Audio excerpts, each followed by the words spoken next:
Hello, അസ്സാം വലൈക്കും. Good morning. ഞാനിന്ന് രാവിലെ തന്നെ ഒരു മീൻ കറി വെക്കട്ടോ. വെളിച്ചെണ്ണ ഒഴിച്ച് അതിൽ ഉലുവ പൊട്ടിച്ച് വല്യുള്ളിയും വെളുത്തുള്ളിയും ഇഞ്ചിയും എല്ലാം നല്ലപോലെ വഴറ്റി 2 തക്കാളി ഇട്ട് നല്ലോണം വഴറ്റാട്ടോ. ഇവിടെ 2 സ്പൂൺ മല്ലിപ്പൊടിയും 2 സ്പൂൺ മുളക് പൊടിയും 1 സ്പൂൺ മഞ്ഞൾപ്പൊടി ഇതെല്ലാം ഇട്ട് നല്ലപോലെ വഴറ്റി കൊടുക്കട്ടോ. ആവശ്യത്തിനുള്ള ഉപ്പ് ഇട്ടിട്ടുണ്ടേ, പറയാൻ മറന്നുപോയതാ.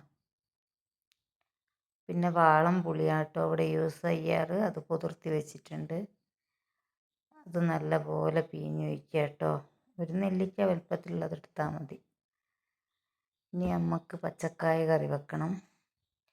പച്ചക്കായ നുറുക്കിയതിലേക്ക് കഴുകി വൃത്തിയാക്കിയതിലേക്ക് മഞ്ഞളും മുളക് പൊടിയിട്ട് ആവശ്യത്തിനുള്ള ഉപ്പിട്ട് ഒരു വെല്ലുള്ളിയും 4 അല്ലി വെളുത്തുള്ളിയും പച്ചമുളകും വേവാൻ ആവശ്യമായ വെള്ളം ഒഴിക്കുക, ഉപ്പ് ഇടുക, അല്പം വെളിച്ചെണ്ണ ഒഴിച്ച് കൊടുക്കുക. എന്നിട്ട് കുക്കർ അടിച്ച് വെച്ചൊരു 4 വിസിൽ വരുന്നവരെ നമുക്ക് വെയിറ്റ് ചെയ്യാം. ഇത് പരൽ മീനാട്ടോ, നിങ്ങളെന്താ പറയാന്നുള്ള അറിയില്ല. തേങ്ങയിലേക്ക് 2 അല്ലി വെളുത്തുള്ളിയും പെരിഞ്ചീരവും ചേർത്ത് അരച്ചിട്ട് കറിയിലേക്ക് ഒഴിച്ചതാട്ടോ, പച്ചക്കായയിലേക്ക്. ഇപ്പോൾ പച്ചക്കായൻ്റെ കറി റെഡിയായി. ഒന്ന് തിളച്ച് വരണം. പച്ചമുളകിന് നല്ല എരിവുള്ളതിനെ കൊണ്ട് എരിവ് കുറച്ചാട്ടോ ഇട്ടിട്ടുള്ളൂ. കറി തിളച്ച് വരുമ്പോൾ അതിലേക്ക് കറിവേപ്പിലിട്ട് ചെറിയ ഉള്ളിയും വറ്റൽമുളക് ചതച്ചതും കറിവേപ്പിലയും ഇട്ട് കടുക് ഇട്ട് തൂമിച്ചതാട്ടോ അത്.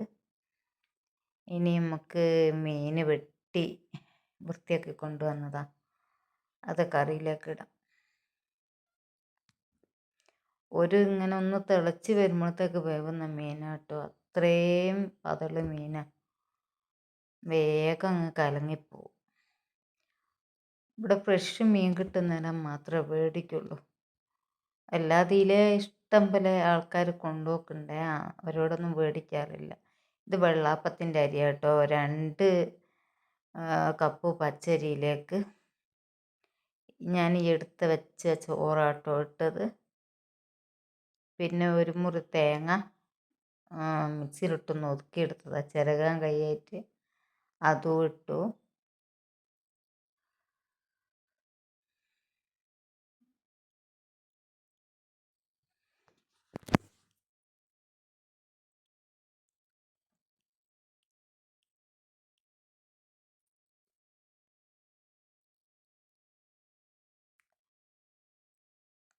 പിന്നെ പഞ്ചസാരയും ചേർത്തിട്ടുണ്ട് കേട്ടോ. 2-3 സ്പൂണ് പഞ്ചസാര ചേർക്കണം.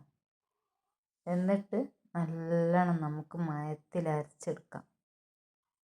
കുറച്ച് വെള്ളം ഒഴിച്ചാൽ മതി കേട്ടോ, വെള്ളം കൂടി പോവണ്ട.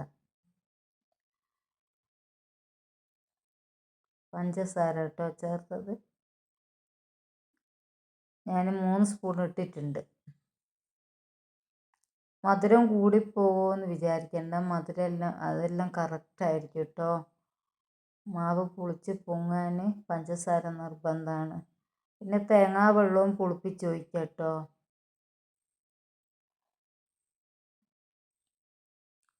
എന്നാലും പഞ്ചസാര ചേർക്കണം. അത് നല്ലോണം മിക്സിയിൽ അടിച്ചതാണ്. അപ്പോഴേക്കും മീൻകറി റെഡിയായി. ഇത് ചേമ്പിൻ്റെ തട്ടയാട്ടോ, നിങ്ങളെന്താ പറയാന്നുള്ള അറിയില്ല. അതായിരുന്നു തോരൻ വെക്കുന്നത്. കഴുകി വൃത്തിയാക്കി അതിലേക്ക് ഉള്ളിയും പച്ചമുളകും എല്ലാം ഇട്ട് തേങ്ങയിട്ട് അല്പം വെളിച്ചെണ്ണ ഒഴിച്ച് കൊടുത്ത് ആവശ്യത്തിനുള്ള ഉപ്പും ഇട്ട് അല്പം മഞ്ഞൾപ്പൊടിയും ചേർത്ത് ഇതിനൊരു വെള്ളം ഇങ്ങനെ വരും കേട്ടോ. അത് നല്ലോണം ഇളക്കി കൊടുക്കുക. ഞാൻ പച്ച വെളിച്ചെണ്ണ അങ്ങനെ മേലെ ഒഴിച്ച് കൊടുക്കുക ചെയ്യുക കേട്ടോ. അത് വേറെ ഒന്നും അങ്ങനെ കുറേ ഒത്തിരി എണ്ണ ഒഴിക്കണ്ടെന്ന് വിചാരിച്ചിട്ട് ചെയ്യുന്നതാണ്. അതുമല്ല ഇതിനാണ് ടേസ്റ്റും ഉണ്ടാവുക. ഇങ്ങനെ ചേമ്പിൻ്റെ തട്ടാരം വെച്ചിട്ടില്ലേ ഒന്ന് വെച്ച് നോക്കണേ. വീട്ടിലിങ്ങനെ നമ്മുടെ അടിയിലെല്ലാം ഒടിഞ്ഞു പോകുമ്പോൾ ഞാനിങ്ങനെ ചെയ്യും. വേസ്റ്റ് ആക്കണ്ടല്ലോ, നമ്മൾ തന്നെ ഉണ്ടാക്കുന്നതല്ലേ. അപ്പോഴേക്കും വെള്ളാപ്പത്തിൻ്റെ മാവ് നല്ലപോലെ മയത്തിൽ അരച്ചിട്ട് ഒഴിച്ചു.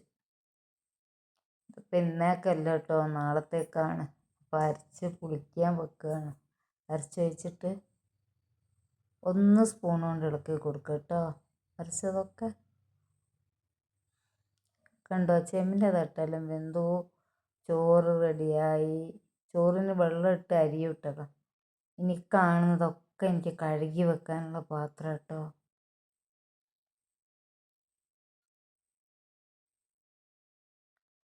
ഇതെല്ലാം ഒത്തിരി പണിയാണ്. എനിക്ക് ഏറ്റവും ഇഷ്ടമല്ലാത്തൊരു പണിയെന്ന് വെച്ചാൽ ഇതാണ് കേട്ടോ, പാത്രം കഴുകൽ.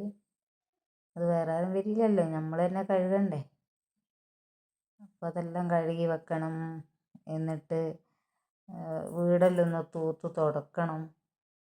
അങ്ങനെ ഓരോരോ ജോലികളുണ്ട്. ഇന്ന് ഫുള്ള് ജോലി തന്നെ കേട്ടോ. ഒരു ദിവസം മഴയില്ലെങ്കിൽ നമുക്ക് ഒത്തിരി ജോലിയായിരിക്കും. അതിൻ്റെ ഇടയ്ക്ക് തുണിയും കുപ്പായെല്ലാം അലക്കിയതെല്ലാം ഉണക്കിയെടുക്കാനുണ്ടാവും. അങ്ങനെ കുറേ ജോലി ഉണ്ടാവില്ലേ. ഇതെൻ്റെ ഒരു ദിവസത്തെ ഫുള്ള് വീഡിയോ കേട്ടോ കാണിക്കുന്നത്. ഇന്നിവിടെ മഴയില്ലായിരുന്നു. ഇന്നലെല്ലാം നല്ല മഴയായിരുന്നു. അപ്പം മഴയില്ലാതിരുന്നപ്പം തുടക്കലും ക്ലീനിങ്ങും അത് ഇതൊക്കെ വേഗം കഴിക്കാമെന്ന് വിചാരിച്ചു.